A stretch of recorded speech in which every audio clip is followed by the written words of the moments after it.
আসসালামু আলাইকুম নমস্কাৰ আজি লৈ আহিছো আপোনালোকৰ মাজত Tata Winger shell AC face lift এয়া আমাৰ মাজত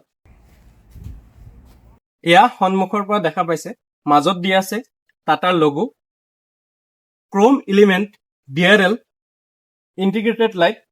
ইন্টিগ্ৰেটেড লাইট আৰু ডিআৰএল দুটা একেলগে কাম কৰিব হেলোজেন হেডল্যাম্প তলত দিয়া আছে ফগ ল্যাম্প লোগোৰ স্পেস হোয়াইট কালাৰৰ ৰিফ্লেক্টৰ এখনত বাম্পাৰ দিয়া আছে হোয়াইট পেইন্টেড ব্ল্যাক কালাৰটো পাই যাব ম্যাট ব্ল্যাকত পাব সাইডত দিয়া আছে এডজাস্টেবল ওয়ার ভিএম সাইডত ইয়াতে দিয়া আছে ইন্টিগ্রেটেড লাইট পুরোপুরি ইয়াতে দিয়া আছে ডিজেল ট্যাঙ্ক ইউরিয়া ট্যাঙ্ক দুটাই দিয়া আছে এখন গাড়ি আমাৰ উইঙ্গাৰ শেল মানে ভিতৰত একদম খালি আহক ভিতৰলৈ যাও এয়া পিছফালৰ পৰা দেখা পাইছে এয়া দুটা দৰজা দিয়া আছে দুইফালে খোলা খাব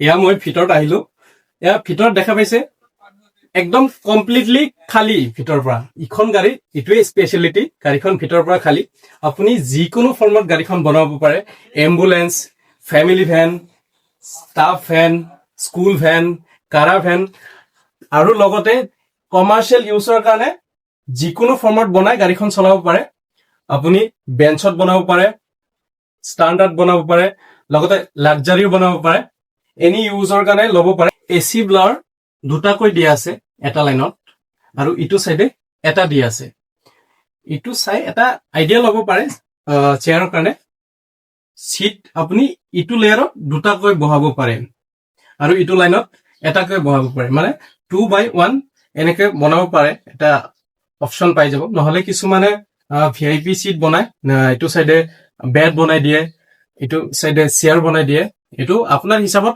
এডজাস্ট কৰি ল'ব পাৰে এইখন গাড়ী আমাৰ কমপ্লিটলি এসি এইখনৰ নন এসি ভাৰ্জনো পাই যাব আৰু এইখন আমাৰ এইচআৰ মানে হাই ৰুফ গাড়ীখনত থিয় হৈ যাব পাৰি এইখনৰ আৰু এটা ভাৰ্জন আছে এফআৰ মানে ফ্ল্যাট ৰুফ এখিনিলৈকে আহিব সেইখনত আমি থিয় হৈ যাব নোৱাৰো সিট যদিও আপোনাৰ হিচাপত বনাব পাৰে তথাপিও এটা লিমিটেশন আছে মিনিমাম দুটাৰ পৰা স্টাৰ্ট কৰি ম্যাক্সিমাম 16টা লৈকে বনাব পাৰে tour and travel commercial use আদিৰ কাৰণে ফ্যামিলি আৰু ষ্টাফৰ কাৰণে 7 বা 13 লৈকে আৰু যদি স্কুলৰ কাৰণে বনায় ম্যাক্সিমাম 21 লৈকে বনাব পাৰে এয়া ফ্লোৰত দেখা পাইছে সৰু সৰু হোল দিয়া আছে ইয়াতে আপুনি স্ক্ৰু লগাই সিট লগাই ল'ব পাৰে সাইডত দিয়া আছে এয়া দেখা পাইছে চাৰ্জিং পোৰ্ট 5 ভোল্টৰ দুটাকৈ দিয়া আছে গাড়ীখনৰ সাইজত অপশন পাই যাব 3200 mm মানে 10.5 ফিট আৰু 3488 mm মানে 11.5 হুইল বেসৰ অপশন পাই যাব গাড়ীখনৰ লেন্থ 16.2 ফিট আৰু 17.12 ফিট অপশন আছে আৰু যদি হাইটত যায় হাইট 7 ফিট আৰু 8.16 ফিট অপশন পাব আমাৰ ইখন গাড়ীৰ সাইজ ওভাৰঅল গাড়ীখনৰ লেন্থ দিয়া আছে 17.12 ফিট গাড়ীখনৰ হুইল বেস পিছফালৰ চকা আৰু আগফালৰ চকাৰ মাজৰ গ্যাপ 11.5 ফিট গাড়ীখনৰ ওভাৰঅল হাইট 8.16 ফিট গাড়ীখনৰ উইথ মানে বহল 6.2 ফিট গাড়ীখনৰ গ্ৰাউণ্ড ক্লিয়াৰেন্স 185 mm গাড়ীখনৰ চেচিছ মনোকপ চেচিছ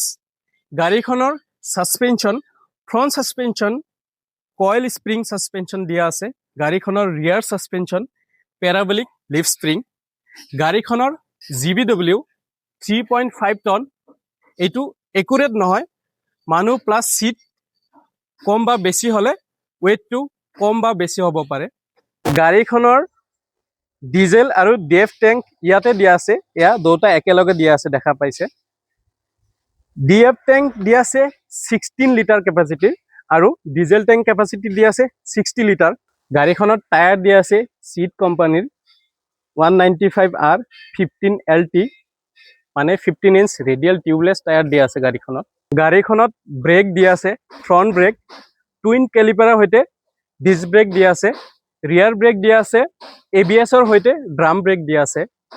বাহিৰ ফালৰ পৰা অলমষ্ট দেখা পালে, এতিয়া হওক ড্ৰাইভাৰ কেবিনলৈ যাওঁ।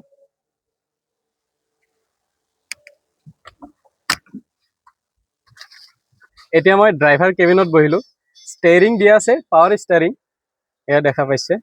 Digital instrument cluster, gear box 5+ reverse, fire extinguisher দিয়া আছে এয়া দেখা পাইছে। 5 ভল্টৰ দুটা চাৰ্জিং পৰ্ট দিয়া আছে। ইয়াতে দিয়া আছে মিউজিক চিষ্টেমৰ ব্যৱস্থা, ইয়াতে AC কণ্ট্ৰল এয়া দেখা পাইছে, গোটেইখিনি দিয়া আছে অভাৰত। এইটো ৰিয়াৰ AC ফেন্স, ডাঙৰ স্পেচ থকা ডেছবোৰ্ড এয়া দেখা পাইছে, ডাঙৰ উইণ্ডশ্বিল্ড লগতে দিয়া আছে, দুটা ছানৱাইজাৰ, ইয়াতে ৰিয়াৰ অভাৰভিউ মিৰৰ এখন দিয়া আছে, ওপৰত দিয়া আছে মুনলাইট এখন। এতিয়া হওক গাড়ীখনৰ টেকনিকেল স্পেচিফিকেশ্যনৰ বিষয়ে আলোচনা কৰোঁ। গাড়ীখনৰ ইঞ্জিন দিয়া আছে Tata Dicor 2.2 litre BS6 phase 2 RDE। গাড়ীখনৰ পাৱাৰ দিয়া আছে 85 কিলোৱাট, গাড়ীখনৰ টৰ্ক দিয়া আছে 200 Nm। গাড়ীখনৰ ৱাৰেণ্টি দিয়া আছে 3 ইয়াৰ আপ টু 3 লাখ কিলোমিটাৰলৈকে। গাড়ীখনৰ ফাৰ্ষ্ট ছাৰ্ভিচিং হ'ব 20,000 কিলোমিটাৰ। গাড়ীখনৰ মাইলেজ পাব এপ্ৰক্স 10 to 13 কিলোমিটাৰ পাৰ লিটাৰত। কোম্পানী ক্লেইম বেছি আছে যদিও। আমাৰ এখন চেল গাড়ীৰ প্ৰাইচ, এক্স-শ্ব'ৰুম প্ৰাইচ 15,26,000। আৰু যদি ফুল্লি বিল ল'ব বিচাৰে, এইখন ছেম ভাৰ্জনেৰে চিট থকা গাড়ীখন 18,11,000। গাড়ীখনৰ ইঞ্চুৰেঞ্চ আহিব 1 ইয়াৰ 36,000। গাড়ীখনৰ TCS আহিব 1% 15,260। গাড়ীখনৰ ৰেজিষ্ট্ৰেশ্যন আহিব 40,000 এপ্ৰক্স। গাড়ীখনৰ চিট কমাৰ্চিয়েল ইউজ, প্ৰাইভেটৰ কাৰণে বেলেগ বেলেগ হ'ব।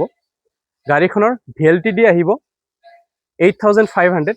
গাড়ীখনৰ অন ৰোড প্ৰাইচ আহিব 16,25,760 ৰুপিজ। আৰু ফুল্লি বিল্ড সেইখনৰ অন ৰোড প্ৰাইচ আহিব 19,15,610 ৰুপিজ।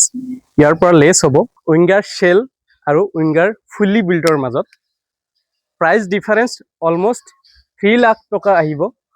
কিন্তু আপুনি যদি শ্বেলত চিট বেছি VIP বা কম খৰচত বনাব বিচাৰে, তেতিয়াহ'লে প্ৰাইচটো আপোনাৰ ওপৰত ডিপেণ্ড কৰিব, কম বা বেছি হ'ব পাৰে।